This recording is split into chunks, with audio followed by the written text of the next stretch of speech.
Hello everyone, welcome to my YouTube channel Chaitya edu circle. आज हम पढ़ेंगे क्लास 8 ज्योग्राफी का chapter number 3 minerals and power resources.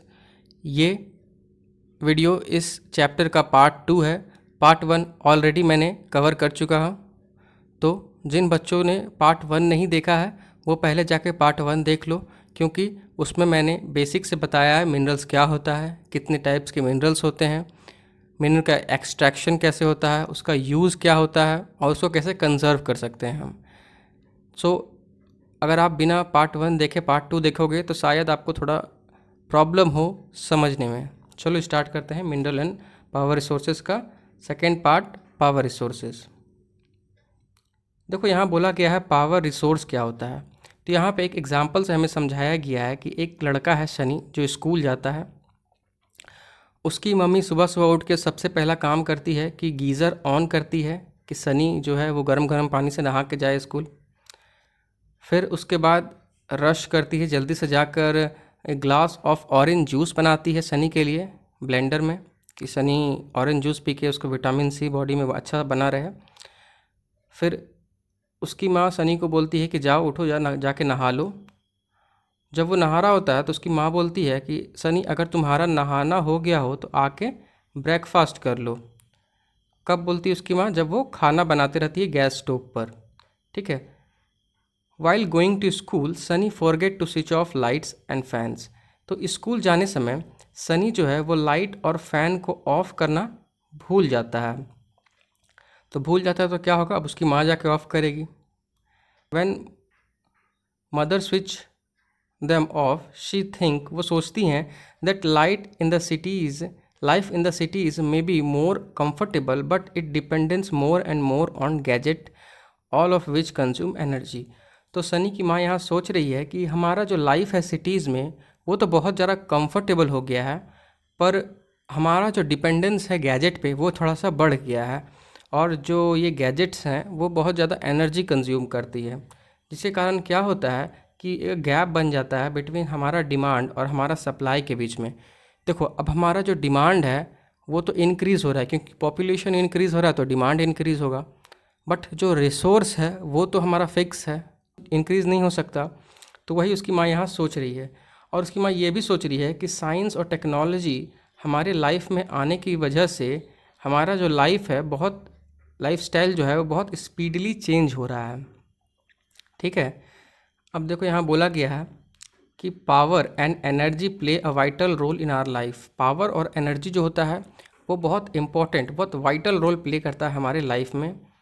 We all need power for industry. हम लोग को power का ज़रूरत है, एनर्जी का ज़रूरत है इंडस्ट्रीज़ में, एग्रीकल्चर में, ट्रांसपोर्ट में, कम्युनिकेशन इंडस्ट्रीज़ में एंड डिफेंस में भी हम लोग को पावर का नेसेसरी रिक्वायरमेंट होता है। पावर रिसोर्स में be broadly categorise as conventional and non conventional resources. तो पावर एनर्जी जो है वो दो कैटेगरी में डिवाइड है, एक है कन्वेंशनल सोर्स, दूसरा है नॉन कन्वेंशनल सोर्स, ठीक है। पावर जो है वो दो कैटेगरी में डिवाइड हो गया है। अब देखो कन्वेंशनल सोर्स क्या होता है। Conventional sources of energy are those which have been in common use for a longer time. तो कॉन्वेंशनल सोर्स ऑफ एनर्जी वो सोर्स ऑफ एनर्जी होता है जिसको हम लोग लॉन्ग टाइम से यूज़ कर रहे हैं और बहुत कॉमनली स्प्रेड है पूरे वर्ल्ड में। देखो कॉन्वेंशनल सोर्स ऑफ एनर्जी को फ्रेंड हम लोग ट्रेडिशनल सोर्स ऑफ एनर्जी भी कह सकते हैं। इसका एग्जांपल जैसे यहाँ पे दिया हुआ है, fossil fuel like petrol, diesel, ये सब हो गया। एक फायरवुड, आग जलाने का लकड़ी जो हो गया, ये किसका एग्जाम्पल है? तो कन्वेंशनल एनर्जी सोर्स का एग्जाम्पल है, ठीक है। यहाँ पे एक चार्ट दिया हुआ है, आप उसे समझो माइंड मैप टाइप। देखो ये कन्वेंशनल सोर्स ऑफ एनर्जी के बारे में बता रहा है हम लोगों को कि कन्वेंशनल सोर्स ऑफ एनर्जी क्या क्या है, उसका एडवांटेज क्या है और उसका डिसएडवांटेज क्या है। देखो ये ख़राब चीज़ नहीं है, आपको पता होना चाहिए कि जो चीज़ आप आज यूज़ कर रहे हो वो आपको कितना एडवांटेज दे रहा है और कितना डिसएडवांटेज दे रहा है। बात करें ऑयल की एडवांटेज की, तो देखो ऑयल जो है वो इजी टू ट्रांसपोर्ट है। ये टैंकर्स में भर के एक जगह से दूसरी जगह आसानी से पहुंचाया जा सकता है, वर्ल्ड के वन पार्ट से अनदर पार्ट तक। ये जो है ये बेसिस ऑफ पेट्रोकेमिकल इंडस्ट्रीज़ का प्रोडक्ट है। ऑयल कहाँ से आता है? पेट्रोल केमिकल से, जो इंडस्ट्री से निकलता है उसी से ऑयल भी आता है। बात करें नेचुरल गैस की, तो ये इजी टू ट्रांसपोर्ट है। नेचुरल गैस जो हम लोग घर में यूज़ करते हैं, चाहे सीएनजी हो जाए, चाहे ये सब गैस हो जाए, तो ये सब नेचुरल गैस है जो इजी टू एक्सपोर्ट है। पाइपलाइन बिछाया, आप लोगों ने अपने घर के अगल बगल भी देखा होगा कि बहुत सारा गैस ले जाने के लिए पाइप बिछ रहा होगा, तो वो बहुत इजी टू ट्रांसपोर्ट है। क्लीनर देन ऑयल, ये जो नेचुरल गैस होता है ये ऑयल से ज़्यादा क्लीन होता है। चीपर देन ऑयल, जितना रेट पेट्रोलियम प्रोडक्ट ऑयल का है उससे कम ही होता है नेचुरल गैस का। बट इसके एडवांटेज के साथ साथ इसके डिसएडवांटेज है। फ्रेंड्स देखो, हर चीज़ का कुछ एडवांटेज तो कुछ डिसएडवांटेज होता ही है, चाहे वो अच्छा हो चाहे वो बुरा हो। देखो, depletion of oxygen due to spillage and gas leakage. तो देखो, जब पेट्रोलियम प्रोडक्ट लाइक पेट्रोल हो जाए चाहे नेचुरल गैस हो जाए, जब ये सब चीज़ लीक करता है ना, तो एटमॉस्फेयर में जो ऑक्सीजन का लेवल होता है वो क्या होने लगता है? डिप्लीट होने लगता है। Pollution release cause acid rain. तो देखो, जब आप पेट्रोल बर्न करोगे, ये सब नेचुरल गैस बर्न करोगे, तो कार्बन डाइऑक्साइड निकलेगा, और carbon dioxide, carbon monoxide, methane, फिर नाइट्रेट, ये सब क्या होता है? ये सब जाके एटमॉस्फेयर में मिक्स हो जाएगा, और फिर जब रेन होगा, बारिश होगी, तो एसिड रेन कॉज करता है। तो इसका डिसएडवांटेज भी हो गया ये सब। Exploration of new fuel is not easy. तो अब देखो, जहाँ पे एक्सप्लोर कर रहे हो, जैसे किसी जगह पे आप गए एक्सप्लोर करने के लिए कि यहाँ पे तेल है कि नहीं, यहाँ पे नेचुरल गैस है कि नहीं, तो वो प्रोसेस बहुत कॉस्टलियर होता है, वो आसानी से नहीं मिलता है। तो ये सब इसका डिसएडवांटेज हो गया। बात करें फायरवुड की, तो इजी टू एक्सेस है। फायरवुड लकड़ी तो जान ही रहे हो, सब जगह मिलता है, पेड़ लगाओ, बड़ा हुआ काटो और जला दो, यूज़ करो उसको, तो बहुत ईजिली अवेलेबल है। Provide energy to large number of people, बहुत ज़्यादा नंबर ऑफ़ पीपल को वो एनर्जी प्रोवाइड करता है। अभी भी गांव में 50 to 60% लोग इसी एनर्जी पे डिपेंडेंट है, ठीक है ना। पर देखो, साथ साथ इसका कुछ डिसएडवांटेज भी है। कलेक्शन इन टाइम कंज्यूमिंग, तो कलेक्शन करना लकड़ियों का टाइम कंज्यूमिंग होता है, तो ये बताया जा रहा है यहाँ पे। पॉल्यूशन क्रिएट करता है, जब लकड़ी जलेगा तो पॉल्यूशन तो होगा मेरे भाई।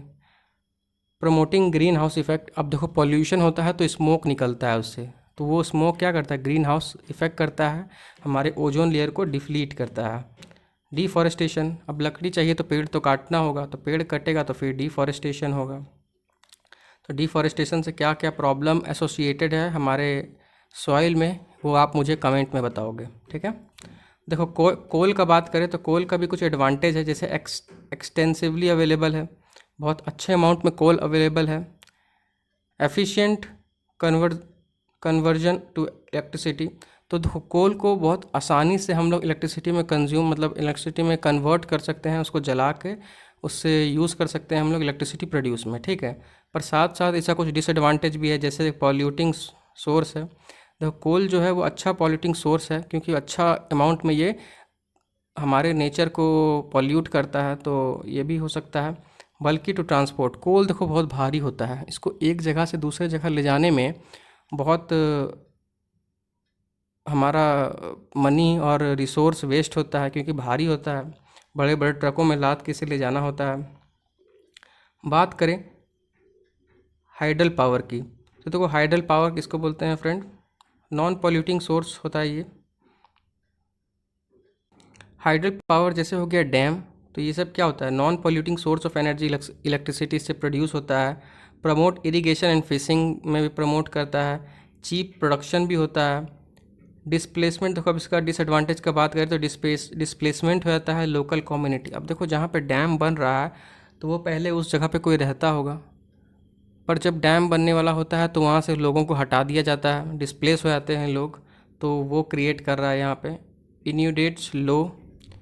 अब देखो, इन्यूडेट स्लो मतलब होता है कि जहाँ पे मान के चलो यहाँ डैम बना है, तो उससे नीचे वाले इलाके हैं वहाँ पे बाढ़ आने का चांस ज़्यादा होता है, तो ये भी एक बड़ा कारण है। एक्सपेंसिव होता है, अगर आप कहीं डैम बनाओगे उससे इलेक्ट्रिसिटी तो बहुत सस्ते दामों में हो जाता है प्रोड्यूस, पर उस डैम को बनाने में बहुत ज़्यादा पैसा खर्च होता है, तो एक्सपेंसिव होता है सेटअप का उसका। अब देखो, बात करते हैं फायरवुड क्या होता है। तो it is widely use for cooking and heating, तो फायरवुड जो होता है उसको बहुत लार्ज अमाउंट में यूज़ किया जाता है कुकिंग के लिए और हीटिंग के लिए। In our country, more than 50% of energy used in village comes from firewood। तो हमारे कंट्री में कंट्री लाइक इंडिया जो अभी डेवलपिंग कंट्री है, उसके विलेज में जो 50% ऑफ एनर्जी जो है वो लकड़ियों से प्रोड्यूस किया जा रहा है। यहाँ एक फॉसिल फ्यूल का डेफिनेशन दिया हुआ है कि फॉसिल फ्यूल क्या होता है।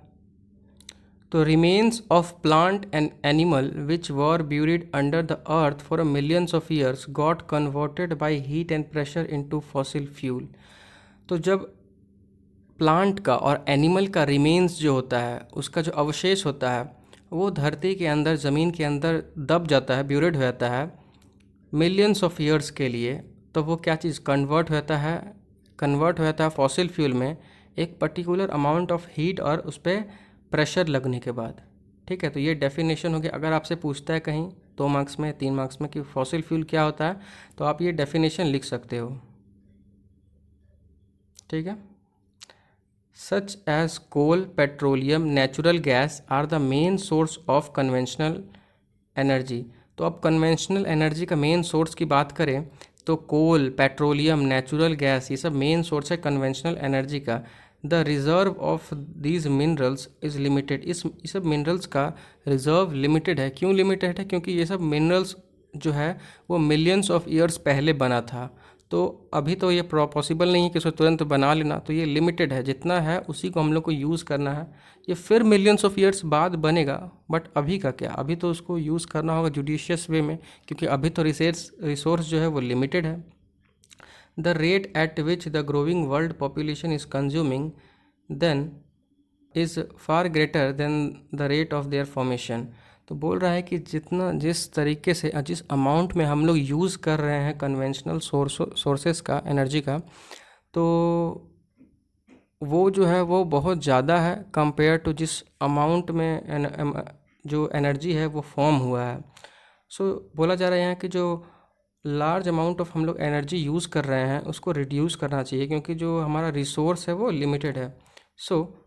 There are likely to be exhausted soon. तो अगर इसी तरह नॉन जुडिशियस वे में हम लोग रिसोर्स को यूज़ करते रहेंगे, उसका इंक्रीज़ कर देंगे यूज़ उसका, तो वो क्या हो जाएगा, बहुत जल्दी एग्जॉस्ट हो जाएगा। ठीक है, अब देखो कोल क्या होता है। यहाँ पे कोल के बारे में बताया जा रहा है।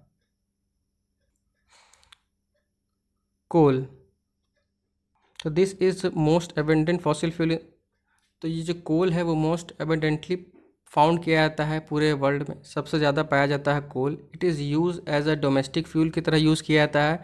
इंडस्ट्रियल फ्यूल के इंडस्ट्रियल में भी, इंडस्ट्रीज़ में भी यूज़ किया जा सकता है, जैसे कि आयरन और स्टील इंडस्ट्रीज़ में कोल का बहुत ज़्यादा यूज़ होता है।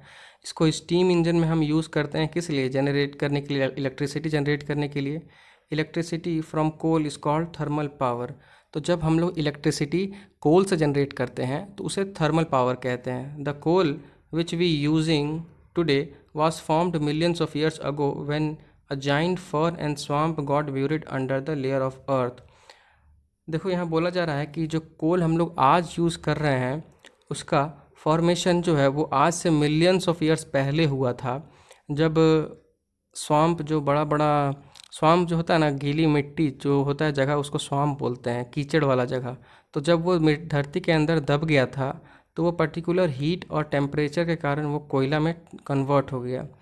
कोयल is there for refer to as buried sunshine. इसीलिए कोल जो है, जो कोयला होता है, उसको ब्यूरिड सनशाइन मतलब दबा हुआ सोना भी कहा जाता है। The leading coal producer in the world में, जो वर्ल्ड का सबसे लीडिंग कोल प्रोड्यूसर है उसमें चाइना इंक्लूडेड है, यूएसए है, जर्मनी है, रशिया है, साउथ अफ्रीका है, फ्रांस है। बात करें कि इंडिया में कौन कौन सा जगह है जहाँ पे कोल अच्छे अमाउंट में मिलता है, तो वो है Raniganj, Jharia, Dhanbad, Bokaro.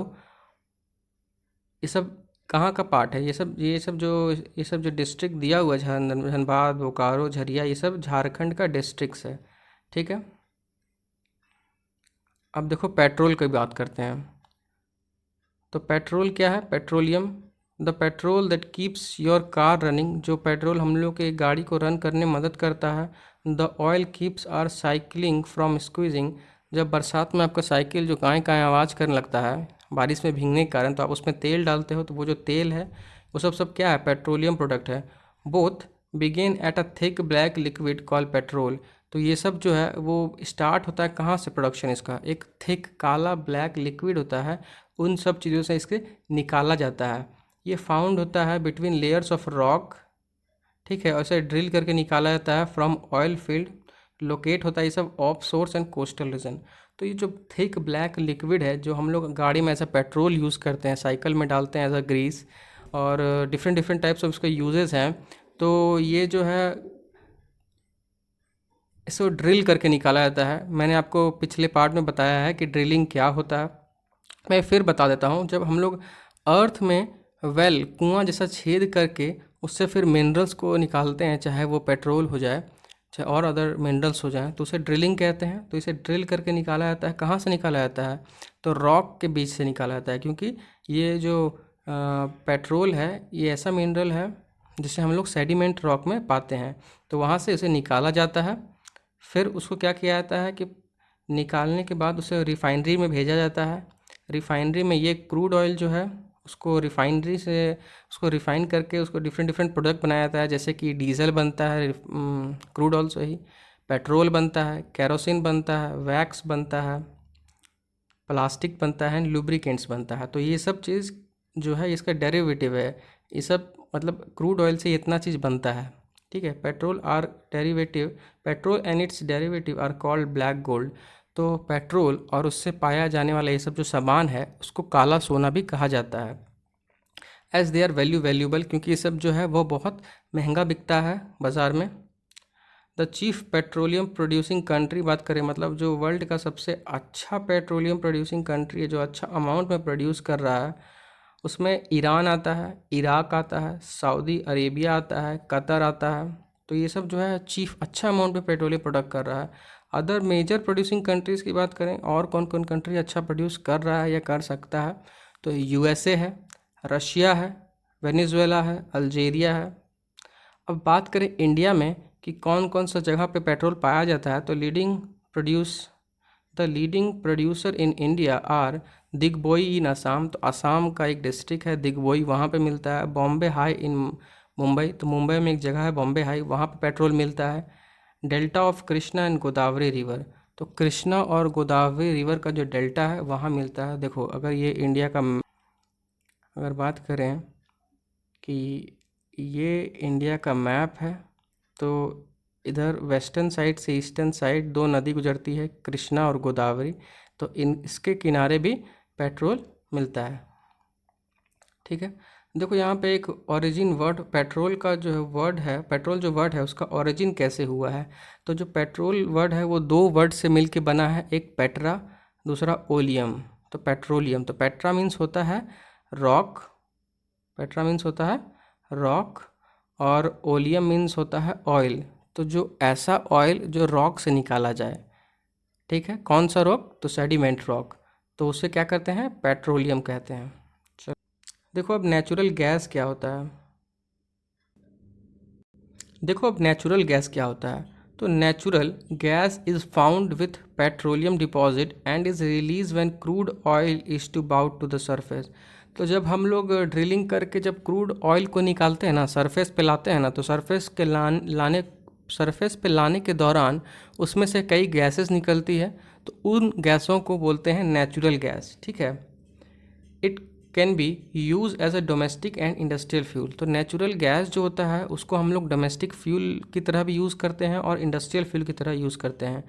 Russia, Norway, UK, Netherland are the major producer of natural gas. तो रशिया, यूके, नॉर्वे ये सब जो है ये मेजर प्रोडक्शन करता है नेचुरल गैस का। इंडिया में बात करें कहाँ कहाँ नेचुरल गैस पाया जाता है, तो जैसलमेर में पाया जाता है, कृष्णा गोदावरी डेल्टा के पास पाया जाता है, त्रिपुरा में पाया जाता है, some area of source of Mumbai, मतलब और मुंबई में समुद्र के किनारे कई एरिया ऐसा है जहाँ पे नेचुरल गैस पाया जाता है। हैव नेचुरल गैस रिसोर्स, तो ये सब जगह पे नेचुरल गैस रिसोर्स है। Very few country in the world have sufficient number of gas reserve of their own. तो बहुत कम ही कंट्री हैं पूरे वर्ल्ड में ऐसा जिनके पास अपना गैस रिजर्व हो, ठीक है। The sharp increase in our consumption of fossil fuel has led to the depletion of the this resource at alarming rate. तो जिस तरह से हम लोग फॉसिल फ्यूल्स का और इन सब रिसोर्स का यूज़ कर रहे हैं, इससे हम लोग को समझ जाना चाहिए कि ये जो है बहुत जल्द ये रिसोर्स क्या होने वाला है, डिप्लीट या ख़त्म होने वाला है।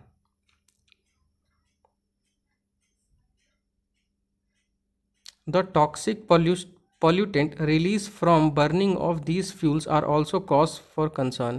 तो देखो ये सब क्या है, फॉसिल फ्यूल है।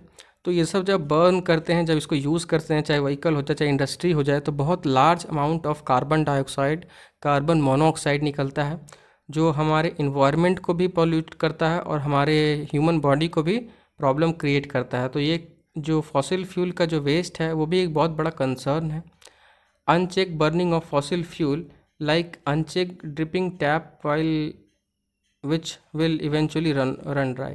तो अगर हम लोग अपने जो फॉसिल फ्यूल का यूज़ को बढ़ा रहे हैं और उसको चेक नहीं कर रहे हैं कि कितना वो पोल्यूशन क्रिएट कर रहा है, तो ऐसा बोलना चाह रहा है इस चैप्टर का राइटर कि वो सिमिलर हो गया अगर आप अपना टंकी का जो नल है वो खुला छोड़ दो और वो पानी बहता गया, तो एक समय बाद क्या हो जाएगा कि टंकी का जो पानी है वो क्या हो जाएगा, ख़त्म हो जाएगा, नल खुला छोड़ देंगे। तो सिमिलरली इसी तरह रिसोर्स को भी हम लोग यूज़ करते रहेंगे, इस तरह फॉसिल फ्यूल को वेस्ट करते रहेंगे, तो हमारा इन्वायरमेंट तो पोल्यूट हो ही जाएगा, साथ में ये रिसोर्स भी पूरा ख़त्म हो जाएगा, जैसे टंकी का पानी ख़त्म हो गया।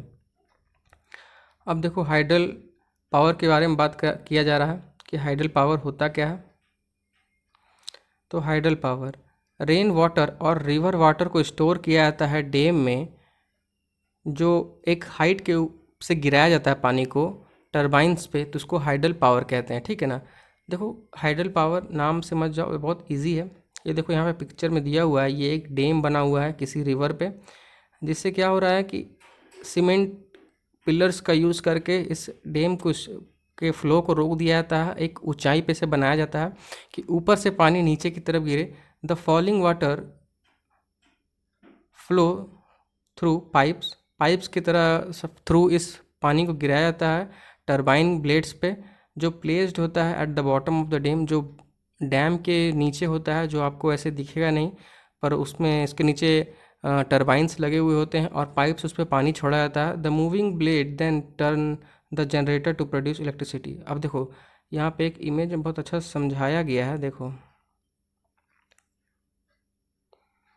ये डैम के ऊपर पानी जमा हुआ है, ये वही पाइप है, इससे पानी नीचे गया, यहाँ टरबाइंस ब्लेड लगे हुए हैं, जैसे ये पानी से गुजरेगा ये ब्लेड घूमने लगेगा।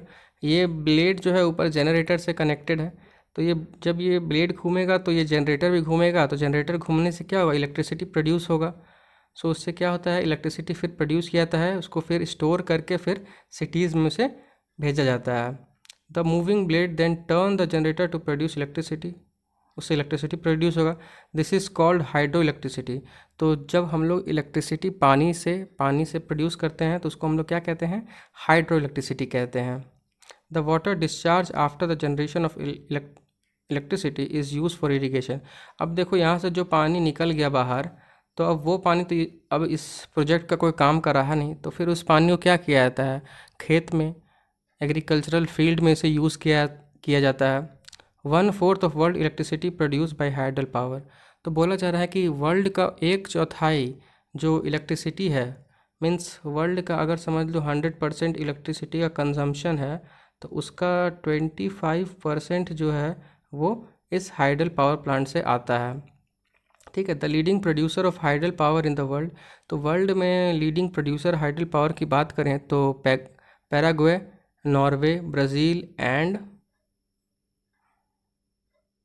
चाइना, ये सब एग्जांपल हैं, चाइना और some important hydel power station, ठीक है। तो ये सब जो कंट्री है, चाहे पैराग्वे हो जाए, नॉर्वे हो जाए, ये सब कंट्री, चाइना, ये सब वर्ल्ड की लीडिंग प्रोड्यूसर हाइडल, मतलब इन लोगों के पास अच्छा अमाउंट ऑफ डैम है जिसमें वे लोग इलेक्ट्रिसिटी प्रोड्यूस कर रहे हैं।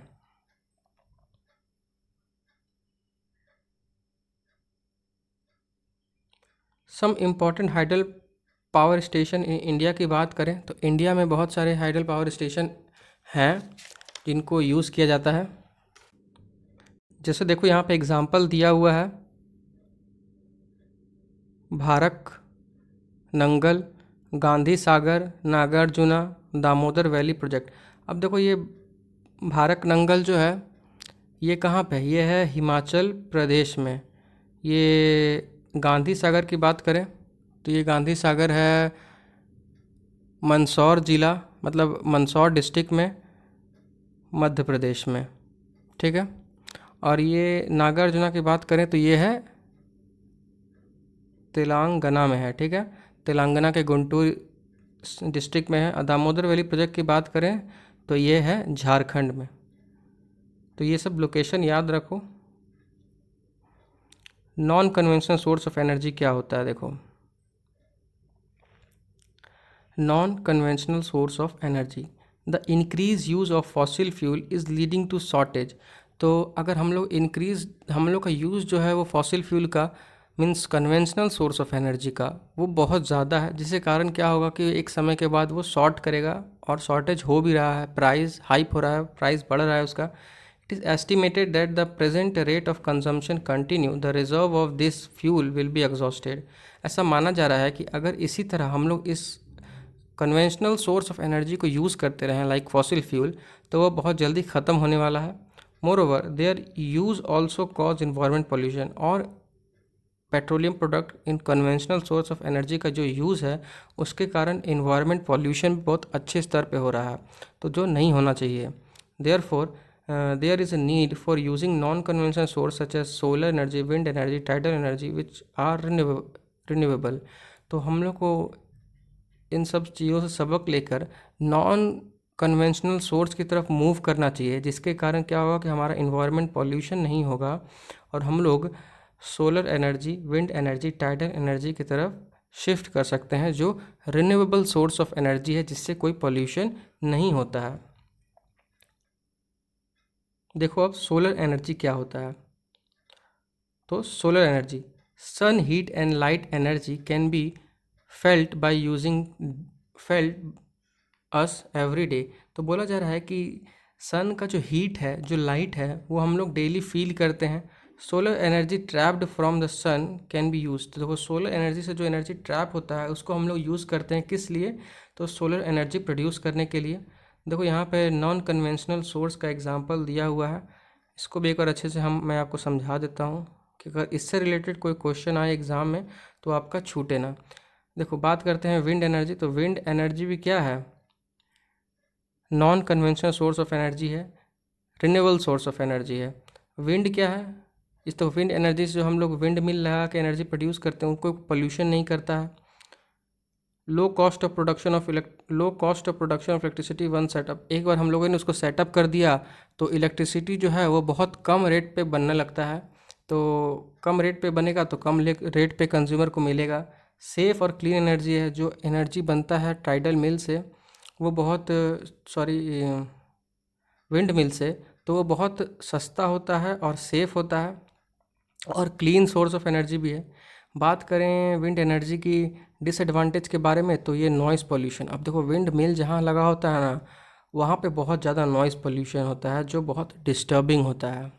ठीक है। Wind mill costly to setup. देखो इससे इलेक्ट्रिसिटी बहुत सस्ते में प्रोड्यूस हो जाता है, ये इसका बेनिफिट तो है, पर इसका सेटअप, इसका जो विंड मिल लगाने का जो पूरा इक्विपमेंट लगाने का, सेटअप लगाने का जो प्रोसेस होता है, और इसमें जो पैसा लगता है वो बहुत कॉस्टलियर होता है। ये डिस्टर्ब करता है रेडियो एंड टीवी रिसेप्शन। तो टीवी सिग्नल्स, रेडियो सिग्नल्स जो आता है उसको ये डिस्टर्ब करता है। Harmful for birds. अब विंड मिल 24/7 आवर मूव करते रहेगा, तो अगर वहाँ से कोई बर्ड गुजर रहा है तो उसको चोट लग सकता है, वो घायल हो सकता है, तो उसके लिए भी ये ठीक नहीं है। बात करें सोलर एनर्जी की, तो सोलर एनर्जी के एडवांटेज के बारे में बात करें तो सोलर एनर्जी जो है वो इनएग्जॉस्टिबल है, मीन्स कभी ख़त्म नहीं होगा। नॉन पॉल्यूटिंग है, सोलर एनर्जी से क्या पॉल्यूशन होगा, यूज़ करो जितना यूज़ करना है। पर इसका कुछ डिसएडवांटेज भी है साथ में, जैसे कि ये एक्सपेंसिव है। अब देखो जो सोलर प्लेट आप देखते हो ना कहीं लगा हुआ होता है, तो वो सस्ता में नहीं मिलता है, अच्छा महंगा दाम है उसका सोलर प्लेट का, तो एक्सपेंसिव होता है।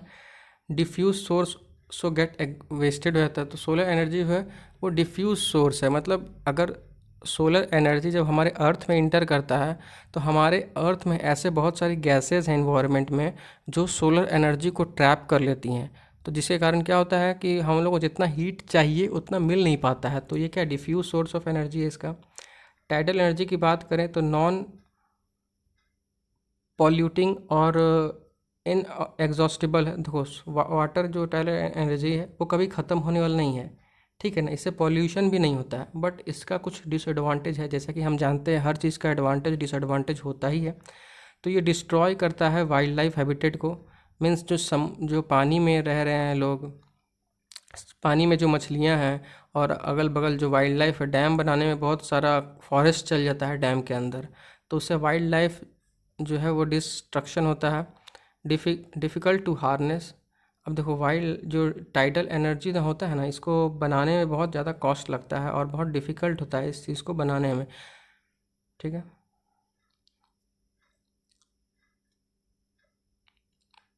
उसके साथ देखो न्यूक्लियर एनर्जी। न्यूक्लियर एनर्जी क्या होता है, रेडियो एक्टिव मटेरियल्स जो एनर्जी हम लोग यूज़ करते हैं उसको बोलते हैं न्यूक्लियर एनर्जी।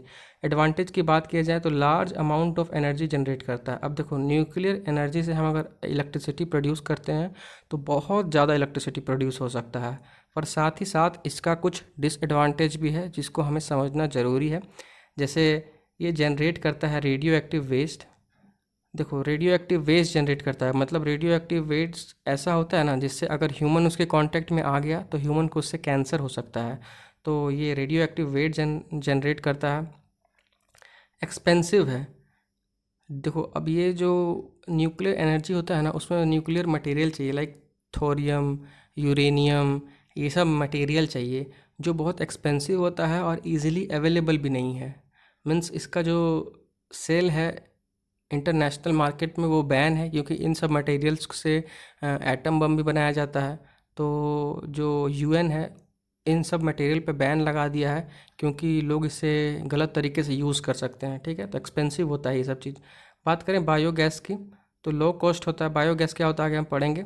तो ये लो कॉस्ट होता है, मतलब सस्ते दाम में बन जाता है, इजी टू ऑपरेट होता है, मेक अस बायो वेस्ट हम लोग को कम देता है, मैन्योर जिसको हम लोग खेत में यूज़ कर सकते हैं।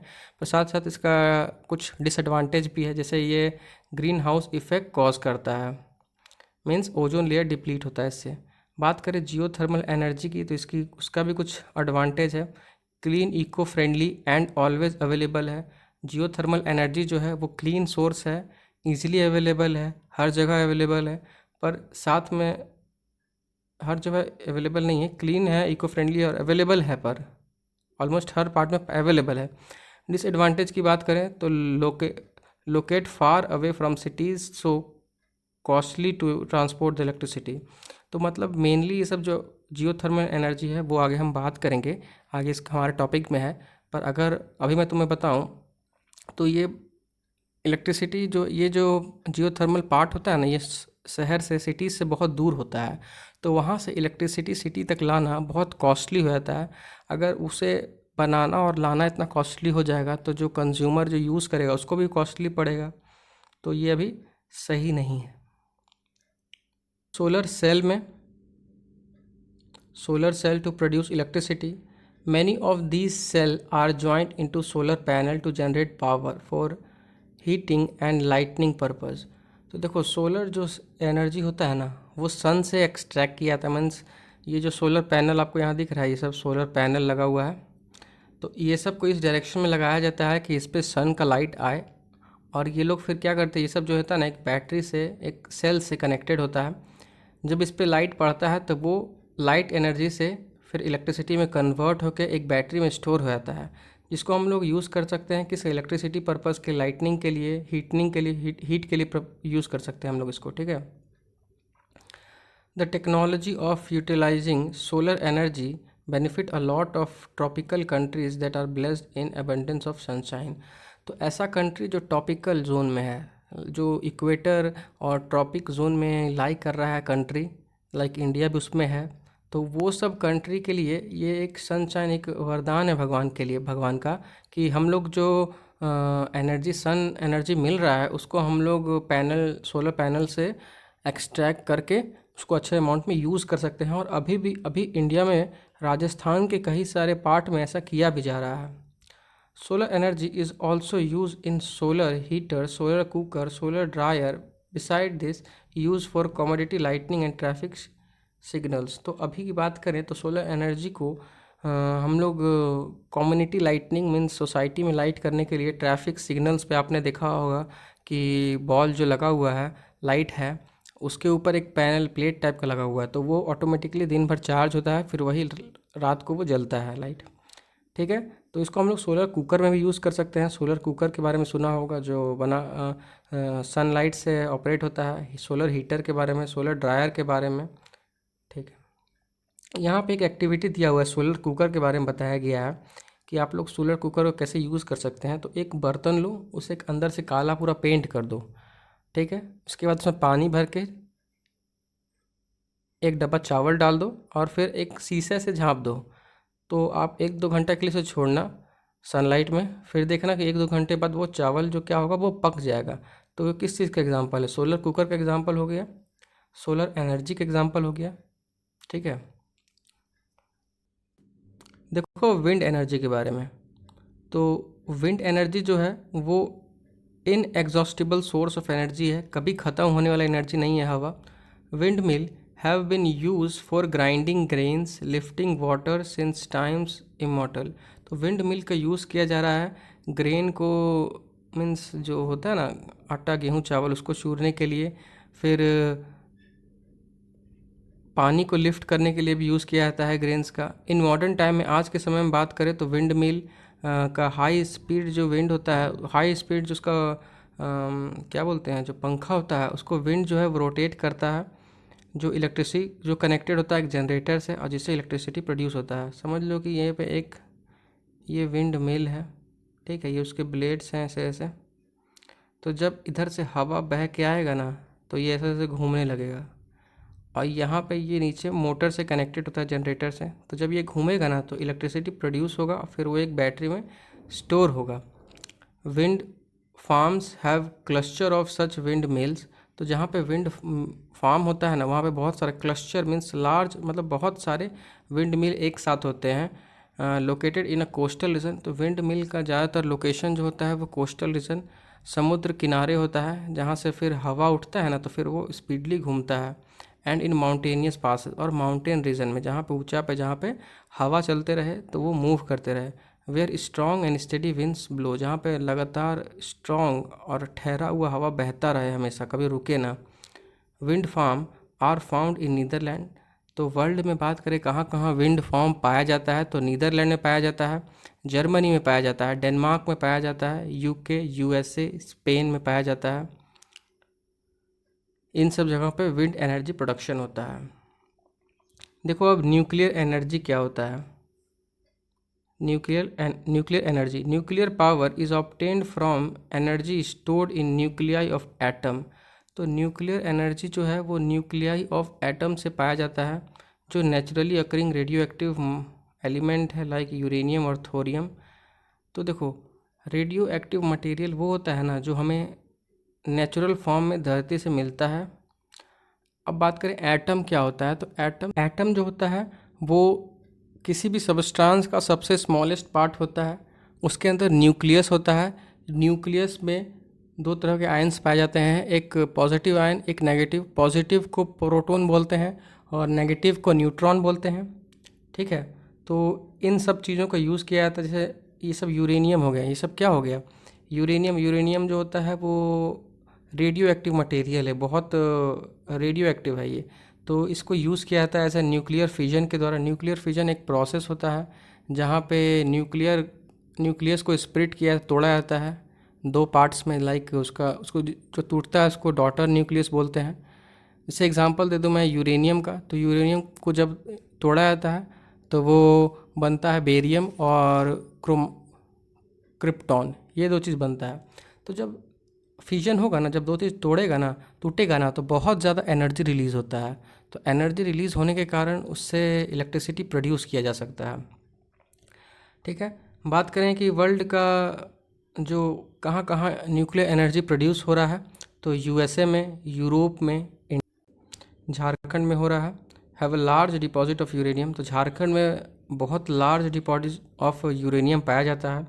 Thorium is found in large quantity in monazite Sands of Kerala. तो देखो, थोरियम जो है ना, एक रेडियो एक्टिव मटेरियल है जो केरला में मोनोजाइट सैंड पाया जाता है, बालू, उस बालू में से एक्सट्रैक्ट किया जाता है thorium. The nuclear power station in India की बात करें, the nucleus power station in India कहाँ लोकेटेड है, तो देखो कलपक्कम में है। तमिलनाडु का एक डिस्ट्रिक्ट है कलपक्कम, वहाँ पे है। तारापुर इन महाराष्ट्र, फिर राणा प्रताप सागर नियर कोटा इन राजस्थान में है। फिर नरोरा इन उत्तर प्रदेश एंड कायगा इन कर्नाटका, तो यहाँ यहाँ पाया जाता है। ठीक है, तो यहाँ पे न्यूक्लियर एनर्जी का एक डायग्राम दिया हुआ है।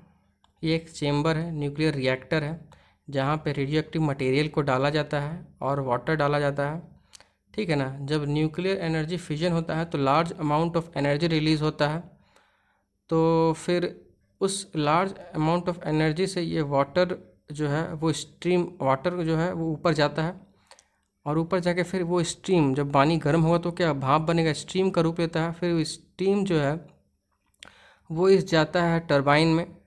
स्टीम जाने की वजह से टरबाइन जो है वो गोल गोल घूमने लगता है, और वो घूमता हुआ टरबाइन कनेक्टेड होता है एक जनरेटर से।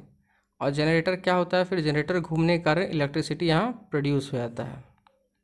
ठीक है, तो ये एग्जांपल था न्यूक्लियर फिजन का। देखो अब जियोथर्मल एनर्जी क्या होता है।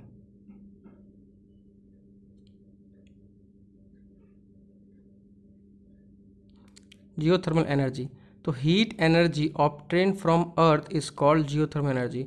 जब हम लोग हीट एनर्जी जब अर्थ से लेते हैं तो उसको हम लोग बोलते हैं geothermal energy. The temperature in the interior of the earth rises steadily as we go deeper. तो यहाँ बोल रहा है कि जैसे जैसे हम धरती के नीचे जाएंगे तो वैसे वैसे टेम्परेचर क्या होगा, इंक्रीज़ होता जाएगा। मतलब अगर हम लोग क्रस्ट से कोर की तरफ जाना चाहेंगे तो टेम्परेचर क्या होगा, इंक्रीज़ होता जाएगा। Some time this heat energy may surface itself in form of hot spring. तो कभी कभी ऐसा होता है ना कि ये समझ लो सरफेस है, तो हीट एनर्जी अपने आप ऊपर आता है, जिसके कारण क्या होता है, सरफेस क्या होता है, गर्म हो जाता है। ठीक है, और क्या बनाता है, हॉट स्प्रिंग बनाता है। देखो हॉट स्प्रिंग क्या होता है दोस्त, जैसे ये कोई जगह है और इसके ऊपर पानी ऐसे जब मतलब लेक टाइप है, तो यहाँ पानी जमा हुआ है, तो जब हीट एनर्जी ऊपर आएगा ना तो यहाँ का सरफेस को गर्म करेगा। जब गर्म होगा तो ऊपर का ये पानी है वो भी गर्म होगा। तो पानी जब गर्म होगा तो वो खौलने लगेगा, जैसे ये देखो पिक्चर में दिखा हुआ पानी खौल रहा है, यहाँ पे स्टीम निकल रहा है, तो इसको हॉट स्प्रिंग कहते हैं। ठीक, जब अर्थ से हीट आ जाता है सरफेस पे और वहाँ पे कहीं वाटर हो तो उसको फिर क्या बोलते हैं हम लोग, हॉट स्प्रिंग कहते हैं। ठीक है, this heat energy can be use to generate power. इस हीट एनर्जी को हम लोग यूज़ कर सकते हैं पावर जनरेशन के लिए। Geothermal energy is a geothermal energy in the form of hot spring has been used for cooking, heating and bathing for several। तो देखो जो ये हॉट स्प्रिंग हुआ तो पानी बहुत ज़्यादा गर्म हो गया, तो इसको फिर कुकिंग के लिए, खाना बनाने के लिए यूज़ किया जा सकता है, और नहाने के लिए यूज़ किया जा सकता है जहाँ पे ठंडा इलाका है। ठीक है ना, USA has the world largest geothermal power plant followed by New Zealand, Iceland, Philippines and Central America. तो देखो यूएस के पास जो है वर्ल्ड का लार्जेस्ट जियोथर्मल पावर प्लांट है। उसके बाद बात करें तो न्यूजीलैंड के पास है, आइसलैंड के पास है, फिलीपींस के पास है, फिर सेंट्रल अमेरिका। तो ये सब जो कंट्री है इन लोगों के पास अच्छे अमाउंट में जियोथर्मल पावर प्लांट्स है। इंडिया में बात करें कहाँ कहाँ पे है जियोथर्मल प्लांट्स, तो मणिकरण में है, हिमाचल प्रदेश, पूगा वैली इन लद्दाख, तो ये दो जगह पे है। तो कहाँ पे, हिमाचल प्रदेश में है और लद्दाख में है, मीन्स दोनों सटा हुआ स्टेट है, लद्दाख और ये हिमाचल प्रदेश, ठीक है। अब देखो टाइडल एनर्जी दा, देखो यहाँ पे एक डू यू नो फैक्ट दिया हुआ है, the first tidal energy station was built in France. तो एक मार्क्स में आ सकता है कि फर्स्ट टाइडल एनर्जी स्टेशन कहाँ बनाया गया था, तो याद रखना फ्रांस में बनाया गया था। देखो टाइडल एनर्जी क्या होता है, तो energy generate from tides is called tidal energy. तो टाइड्स मतलब बहता हुआ पानी से जब इलेक्ट्रिसिटी जनरेट करते हो तो उसे बोलते हैं tidal energy. Tidal energy can be harnessed by building dams and narrow opening at of the sea. तो टाइडल एनर्जी का हम लोग यूज़ तभी कर सकते हैं जब हम लोग डैम्स बनाएंगे, कहाँ, नैरो ओपनिंग पे सी का, जहाँ समुद्र का नैरो ओपनिंग हो, जहाँ पे समुद्र खुल रहा हो, वहाँ पे हम लोग डैम बना सकते हैं और टाइडल एनर्जी का यूज़ कर सकते हैं। During high tied the energy of tide is used to turn the turbine installed in the dam to produce electricity। तो जब हाई टाइड होता है ना फ्रेंड्स, हाई टाइड कब होता है, जब सन और मून के कारण हाई टाइड होता है। तो जब हाई टाइड होता है ना, तो हाई टाइड होने के कारण जो है उस हाई टाइड से इलेक्ट्रिसिटी जनरेट किया जाता है, ठीक है। Russia, France and Gulf of Kutch in India has a huge tidal mill farm. तो रशिया के पास, फ्रांस के पास और इंडिया के पास, इंडिया में कहाँ, तो गल्फ ऑफ कच्छ, ये एक मार्क्स में आपका आ सकता है कि where India has tidal energy, तो बोल देना है कि गल्फ ऑफ कच्छ में यूज़ किया जाता है इसे, ठीक है। अब देखो मैं इसे तुम्हें डायग्राम में समझाऊँ क्या होता है हाई टाइड और लो टाइड। तो देखो यहाँ पे लिखा हुआ है low tide energy is use to produce electricity.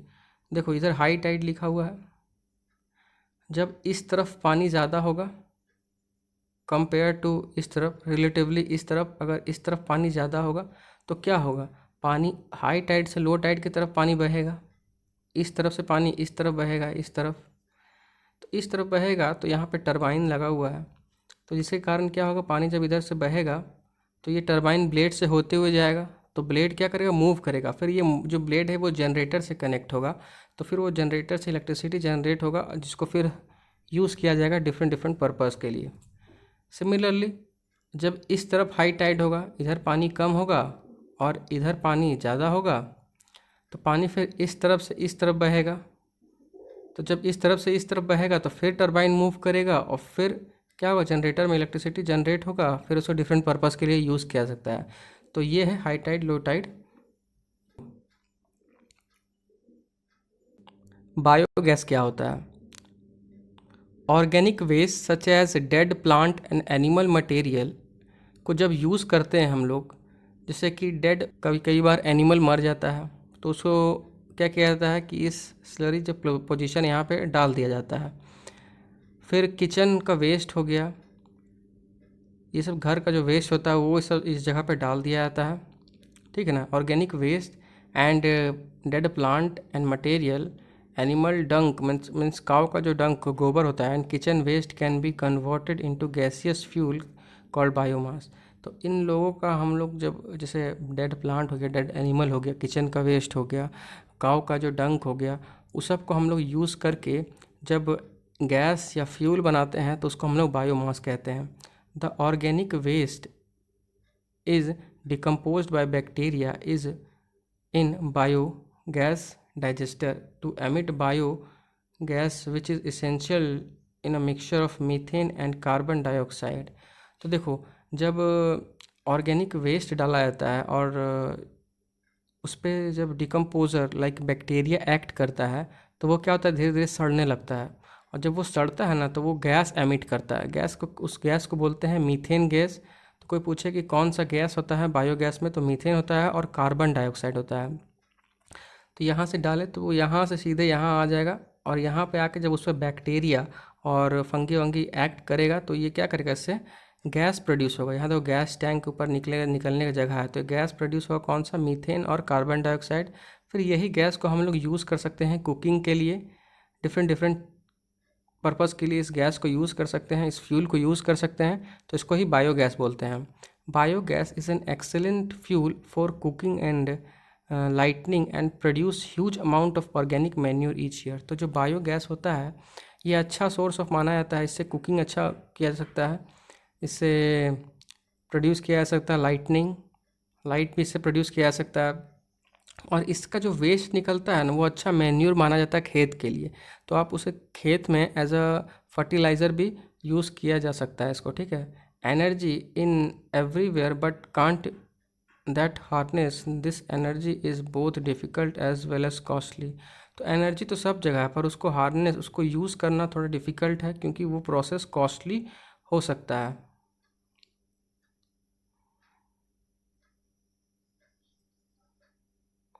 Each one of us can make a difference bye not wasting energy.